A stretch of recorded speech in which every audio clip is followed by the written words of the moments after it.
saying that our agriculture contributes only 15% of our GDP. This 15% of our GDP and GDP centric view of progress or development, where has it brought the whole world?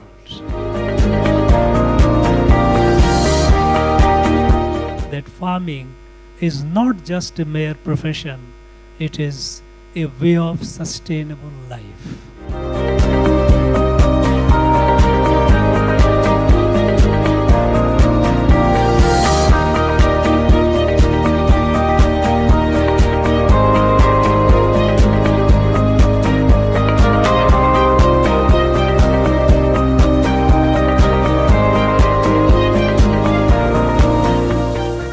Fisheries is very important sector for us. You mentioned about Pradhan Mantri Matsya Sampada Yojana. You know, fisheries, we have so much of potential, but we are still at a very lower level of exploiting it. When I look at fisheries in general, of course, it is essential for our food security, but also the fact that look at the number of people who are engaged in this fishery sector. One thing which I have been wondering is that our neighboring state Andhra has been in fish production and marketing, they are way ahead. In Tamil Nadu we have, I think that ecosystem, we have marine, we have inland water bodies. We need to do more to create awareness and involve more and more people. I'll give you one example. When I go to Fisheries University and meet the students, graduating students, when I ask them what do they want to do in life now, there is hardly anyone who says that he is going into fishing entrepreneurship or fishing works. Everyone goes for a government job, by and large. Now this is not a very, I would say it is not a very happy situation. A fisheries graduate who has been trained, who has all the knowledge and skill, ideally they should go towards entrepreneurship in fish industry. When I try to find out the reason why it is that even the fisheries graduates are not going for fish industry, one is the lack of awareness and lack of motivation. For any entrepreneur to be for anyone to be entrepreneur, essentially the person needs three things. One is desire to do something. Second is know how to do it. And the third is capital. You need some money for doing that. If you have seen or if you have read or listened to Prime Minister's address to the G20 leaders, he made a very fundamental point. Today we are saying that our agriculture contributes only 15% of our GDP. This 15% of our GDP and GDP centric view of progress or development, where has it brought the whole world? Prime Minister made a point that we have to move from GDP centric to human centric development. GDP centric means how much wealth a country has created. Now, the largest GDP in the world is United States of America. But you go to America, you find a large number of people are homeless. A large number of people have no access to medical care. If you look at the satisfaction of the human satisfaction, it is an example that the largest GDP country, how it is a home to such a large number of homeless and poor people who have no access to the basic needs of life. Now the question is GDP centric view of life, is it sustainable? GDP only means aggregate wealth which this nation creates. It can be in a few hands. If the wealth creation is not inclusive and equitable, then GDP-centric view of growth can lead to disaster. It is leading to disaster.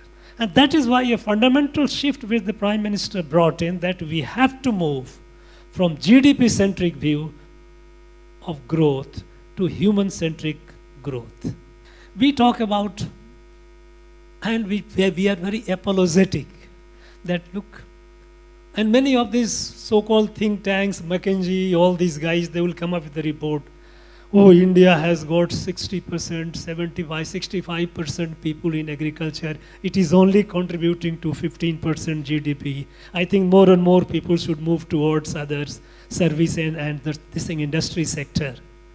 They will say in United States of America, what is the percentage of people who are in agriculture? Only 4 to 5%, single digit. So why should we? No, this is a view which they say. Now this is there is a fundamental flaw in this very view, with this very outlook, that we are only producing 15%. The question today is, yes, our farmers must be able to produce more and able to get more remunerative benefits out of what they are producing. There is no two opinion about it. Our farmers' income must increase. You look at the reality. For every human being, after air, water, the third essential is food. You can do without buildings, you can do without big things in life, but you can't do without food. And the one who produces food is to be measured in terms of GDP contribution. This is an inhuman approach to life. This view has done a lot of damage to the world. How to improve the farmers' lot, their income, is an issue that I'm sure when I found this, many entrepreneurs, many of you, those who are working here, you are doing a wonderful job. In fact, for me, it has been a great learning experience. You know, when I see our state and when I meet our farming community, when I move around the state, I feel that our state should be a guide to the rest of the country, to the farmers, to the rest of the country, because the level of awareness among our farmers here, and not only farmers but all those who are related to that, farm scientists, entrepreneurs, agro-entrepreneurs, our level is so heartening to see. Of course, we need to grow more, but it can be a model for the rest of the country. If you look at, of course, we are not talking about the great, we cannot forget the great person, M.S. Swaminathan and Green Revolution. Worth of food. You know, worth of food, today people we don't realize. But in the first 2-3 decades of independence, when we were food scarce, we didn't have food. And I have witnessed, I was a student those days, when in our hostel, food used to be rationed. And we used to get food from other countries. And there used to be food diplomacy. Food as an instrument of compromising your sovereignty. Because if you do not agree to my point of view, I will not give you food. We were so food dependent. Thanks to the farmers, thanks to the farm scientists, that we are today food surplus.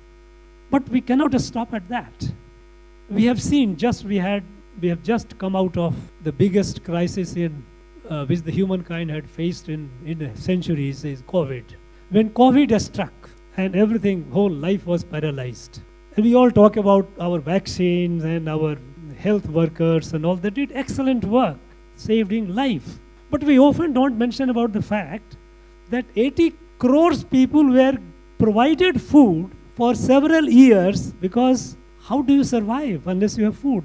We had that food surplus with us, that we were able to provide food to our people, almost 80 crore of our people, for several years. Often when we talk about our COVID management, we don't talk about this. We only stop at vaccine and vaccination. And COVID app, which is great, all commendable. But the fact that if we didn't have food sufficient, this country would have starved. And there is no guarantee that tomorrow there will not be another pandemic. We have to be prepared. We have to give greater emphasis on farming, food production. It's not only that, just pandemic and our need. The the situation in which India is today. The world looks at India with expectation. India today is not what it was 10, 20 years ago. Today the world looks at India with a lot of hope and expectation. So we have to have sufficient buffer of food. Should there be a need in other part of the world, we should be able to meet that. We have a greater responsibility, because a country doesn't rise just being selfish, and certainly it is not in our DNA, India's DNA. We are not. So we have to think of. So farming has to get more attention, and I'm sure when Prime Minister talks about GDP-centric to human-centric, the essential part is to greater emphasis on larger number of people. A larger number of people are with farm and farming sector.